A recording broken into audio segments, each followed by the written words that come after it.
In this video, I'm going to be doing a mechanical aim VOD review of a Valorant Diamond, who is also the coach of a professional free agent women's team called Dart Monkeys.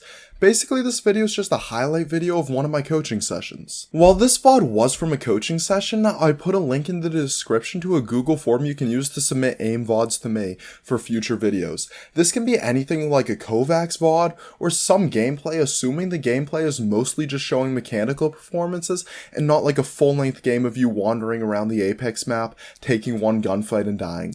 I'm only going over general aim mechanics, nothing specific, as I'm not really qualified to talk about anything other than aim. I'm a Kovaaks player, I have no real skill in actual gameplay.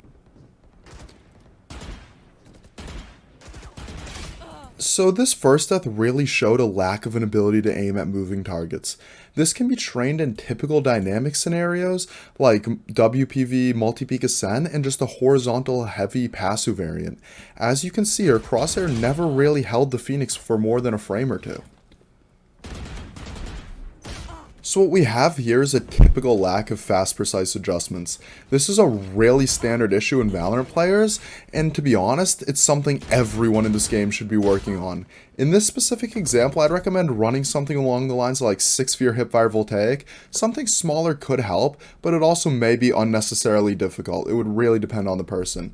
And if you watch the clip again, Jet was strafing at some points in that, so dynamic is definitely an issue that's showing itself here too.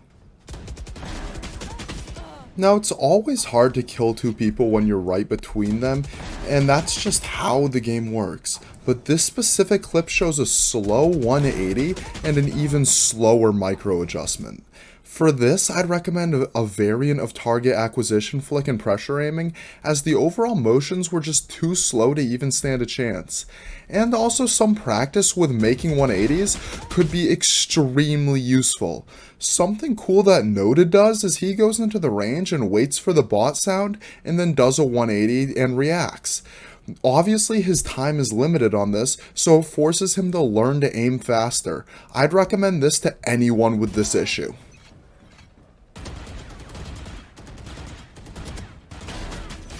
So what you see here is a use of mirroring. If you're big into the tech FPS genre, you may only see counterstrafing, nothing special. But this is a prime example of mirroring, which is the action of copying your enemy's movements. So if your enemy strafes right, you also strafe right. This can be insanely powerful and very helpful to make aiming easier, but in this case, I'd say mirroring is a bad thing. That's because it's being used to enhance good aim when it's used correctly, but in this case, it's being used to mask bad aim. If deathmatch is intended as a way to practice applying your aim to gunfights, then you shouldn't be practicing with this crutch frequently. Instead, I'd recommend anti-mirroring in practice, which is exactly what it sounds like, strafing in the opposite direction of your opponent's motions. Being good at anti-mirroring in a game like Valorant can be insanely powerful because you're able to throw off your enemy's crosshair and buy that much needed time to just get that one bullet you need to kill. So what you see here is an example of when mirroring doesn't work. In this specific scenario, instead of being able to get the headshot, Phoenix crouched, ended up under her crosshair, and she didn't have the aim to adjust onto his head because she was so used to using mirroring as a crutch.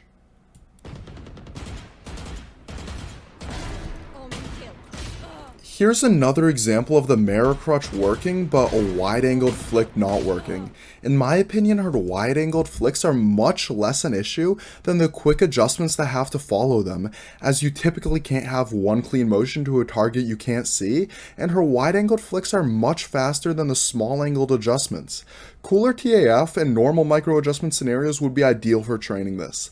As you can see, the actual control of the crosshair and making the adjustment was much more of an issue than the speed, so in this case, I'd recommend focusing more on efficient pathing and accuracy in your training than speed, but also it was slow, so cooler TAF could help, just less. The only reason I'd even recommend cooler TAF is because on the previous adjustment onto the Killjoy, the pathing seemed almost perfect, and it seemed like she was on track to hit the headshot, she was just going too slow.